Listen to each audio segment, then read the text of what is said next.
This is my favorite. I guess because there's only three of them, and scarcity breeds affection, perhaps. This is the big boy. This is the big Backwoods baby, made as was his smaller brother by Deb's Ann of Deb's Delightful Dark Dolls in Washington State. I love him so much I find myself just rubbing the box. The box. Let me start with that. So I found a really eccentric carpenter up in New Hampshire.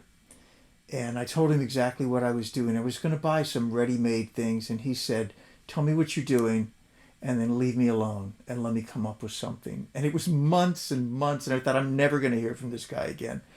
And he writes me, and he says, "What do you think of this?" He took some New England barn wood that's about 100 years old, and he made this box, which is custom made for the big Backwoods baby to lay in.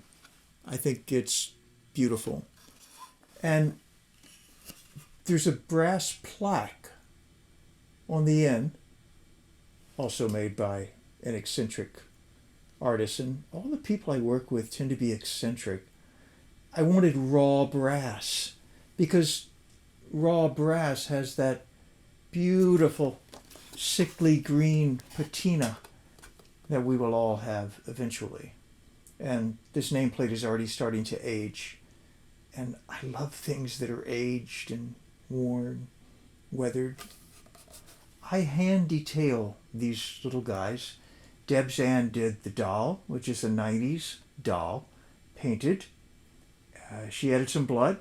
She did this beautiful frayed ball cap and these bizarre onesie overalls.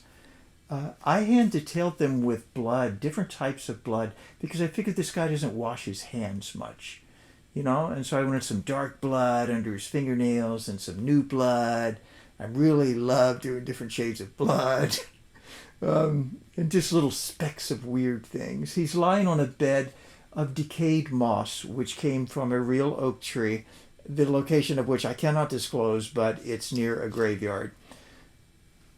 And the bloody toothpick was my suggestion, because these guys always have a bloody toothpick when they say things like, "Well, people tell a lot of stories about what goes on back in these woods." When you hear that voice, you should run. But don't run from this guy. I hope you make him a part of your life. And if you don't, it's okay. He can stay with me. I might not let him go. Say goodbye. You better get up out of here. Get up out these woods. I just love this guy.